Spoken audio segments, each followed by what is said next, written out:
Hari Raya Kenaikan Tuhan ke Surga, sebuah ajakan agar kita menjadi saksi Kristus yang tangguh. Saudara-saudariku di mana saja Anda berada. Yesus naik ke surga. Saya langsung berpikir tentang hukum sebab akibat. Kalau ada naik, berarti ada turun. Kalau Yesus naik ke surga, berarti ada juga kesempatan di mana Yesus turun dari surga ke dunia ini.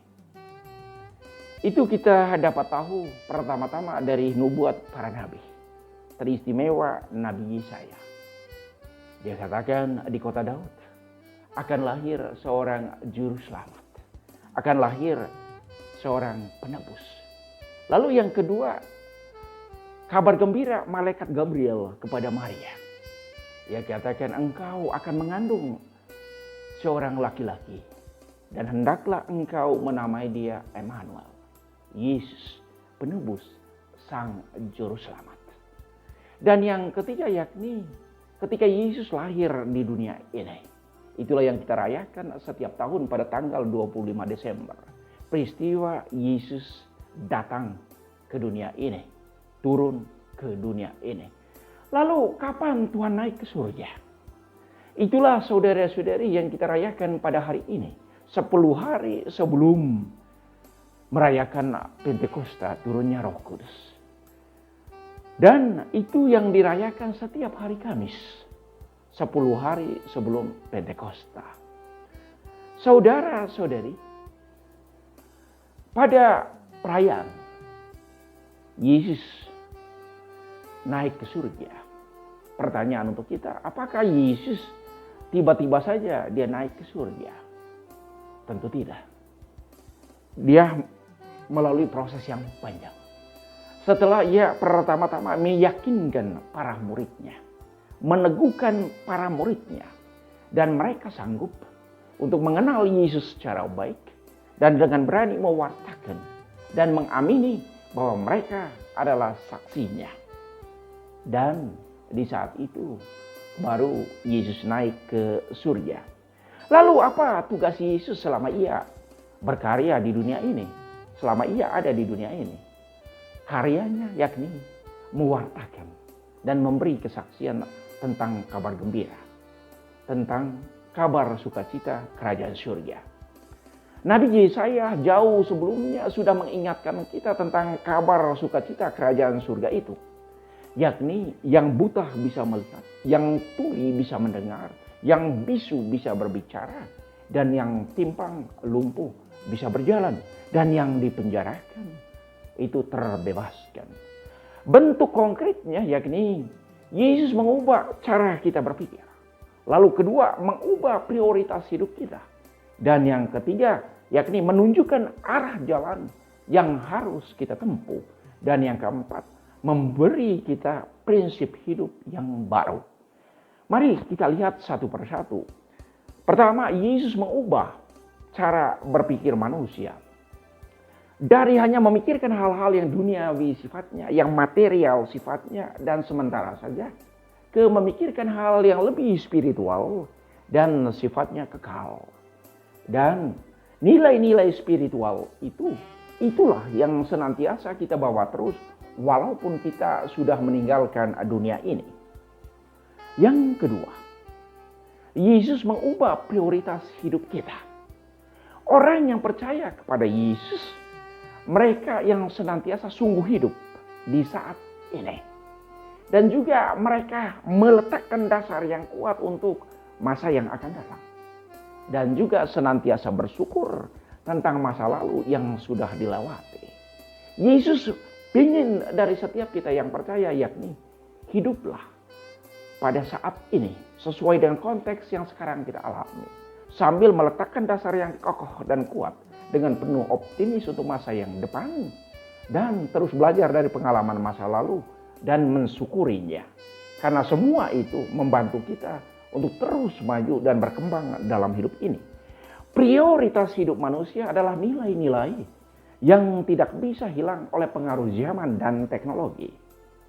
Kerja keras adalah sebuah keharusan untuk setiap kita. Tetapi mestinya diimbangi juga dengan relasi yang baik dengan Tuhan dan juga dengan alam sekitar dan sesama. Karena kalau kita hanya mengandalkan kerja keras dan melupakan Tuhan, dengan itu kita menjadi seperti mesin produksi. Demikian juga halnya kalau kita hanya mengandalkan Tuhan tetapi lupa untuk bekerja keras, dengan itu kita menjadi seperti pengemis. Saudara-saudariku, kita mau hidup dengan menggunakan secara sadar dan benar semua anugerah yang Tuhan berikan kepada kita. Yang ketiga, Yesus menunjukkan arah jalan yang harus kita tempuh. Ia menggunakan banyak cara untuk membawa kita pulang pada jalan yang benar. Ia menegur kita dengan banyak peristiwa dan pengalaman hidup yang kita alami. Ia juga menuntun kita ke jalan yang benar dengan banyak bentuknya. Misalnya, ia bisa menggunakan pengalaman harian kita, perjumpaan kita dengan alam, perjumpaan kita dengan orang lain, atau juga hal-hal lainnya dalam keseharian kita yang membuat kita tersentak. Dan selanjutnya kita berpikir untuk kembali bertobat dan melakukan hal-hal yang baik. Tuhan senantiasa menyapa kita dalam sunyi. Dan ia menunjukkan arah jalannya dalam kesunyian. Dan mestinya kita menemukan itu juga dalam kesunyian.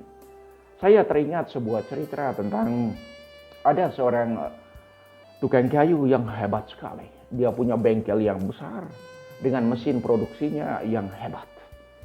Dan suatu hari ia kehilangan jam tangan yang penuh sejarah dan nostalgia serta mahal yang diwariskan oleh ayahnya.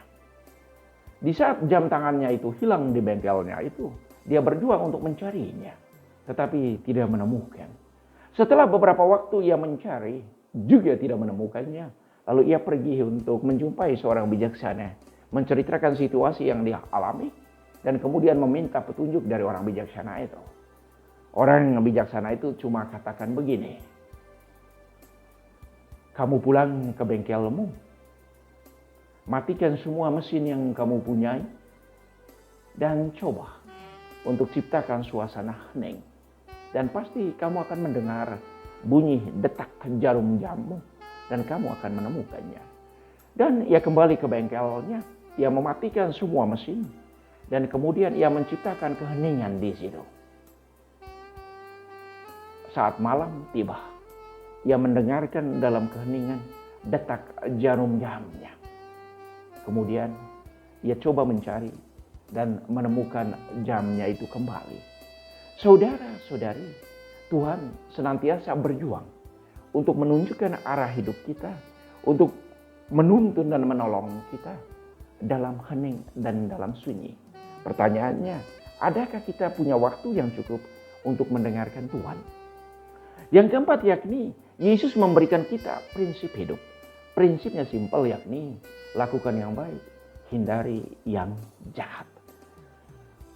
Jabaran dari prinsip ini tentu banyak. Misalnya tentang perintah cinta kasih. Supaya kita bisa saling mencintai satu sama lain, ada 3 hal yang penting untuk kita punya. Yang pertama, saling mencintai dengan tulus, saling pengertian, dan saling memaafkan. Lalu yang berikutnya tentang bagaimana kita berperilaku dalam kehidupan setiap hari. Juga sederhana. Yakni apa yang kamu kehendaki orang lain lakukan untukmu. Lakukanlah itu juga terlebih dahulu untuk orang lain. Itu prinsip yang sederhana. Maka saudara dan saudariku, di saat Yesus naik ke surga. Dan sesudah dia naik ke surga, apa yang ia lakukan? Yesus pastinya tidak meninggalkan kita seorang diri di dunia ini. Ia senantiasa menyertai kita kapan dan di mana saja. Yang Yesus lakukan sesudah ia naik ke surga yakni memastikan bahwa para muridnya menghidupi 4 sabda, 4 ungkapan yang Yesus sampaikan kepada mereka saat kebangkitan. Yang pertama yakni jangan takut. Ungkapan ini Yesus sampaikan di saat para murid mengurung diri. Dan mereka penuh ketakutan untuk keluar, untuk berjalan di tengah masyarakat karena takut ditangkap. Lalu yang kedua, damai sertamu. Setelah Yesus tahu bahwa mereka takut untuk keluar, untuk menjadi saksinya, maka Yesus meneguhkan dan menguatkan mereka dengan menyampaikan damai sertamu.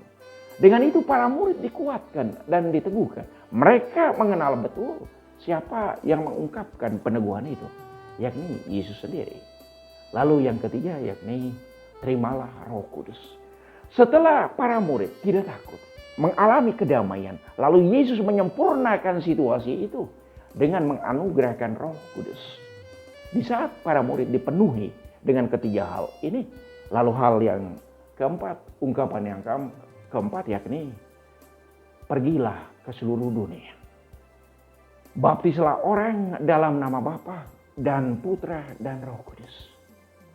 Dosa siapa yang kamu ampuni akan terampuni, dan dosa siapa yang tidak kamu ampuni akan tetap tinggal tak terampuni. Apa yang kamu ikat di dunia akan terikat di surga, dan apa yang kamu lepas di dunia akan terlepas di surga. Saudara-saudariku, inilah hal penting yang Yesus wariskan kepada para muridnya. Dan sesudah ia memastikan itu, Yesus naik ke surga. Pertanyaannya, apakah sesudah Yesus naik ke surga, dia meninggalkan kita seorang diri di dunia ini? Tidak. Yesus senantiasa menyertai kita. Dengan itu Yesus hadir dalam hidup kita melampaui ruang dan waktu. Lebih dari apa yang pernah ia lakukan selagi ia ada bersama muridnya di Galilea. Yesus hadir dalam hidup kita melampaui cara, melampaui waktu, dan melampaui ruang. Karena itu saudara dan saudariku, mari kita senantiasa memberi diri kita untuk dituntun dan dibimbing Yesus, agar kapan dan di mana saja kita senantiasa memperoleh kekuatan dalam hidup setiap hari. Karena yang pasti adalah badai pasti berlalu, COVID-19 pasti berakhir, gelap pasti akan sirna. Habis gelap, terbitlah terang. Mari kita jangan gadaikan rasa damai kita dengan kecemasan. Dan mari kita percaya apa yang telah disaksikan oleh para murid. Mari kita bersama Yesus naik kembali ke level yang lebih tinggi, supaya Tuhan berkarya di dalam diri kita. Tuhan memberkati. Amin.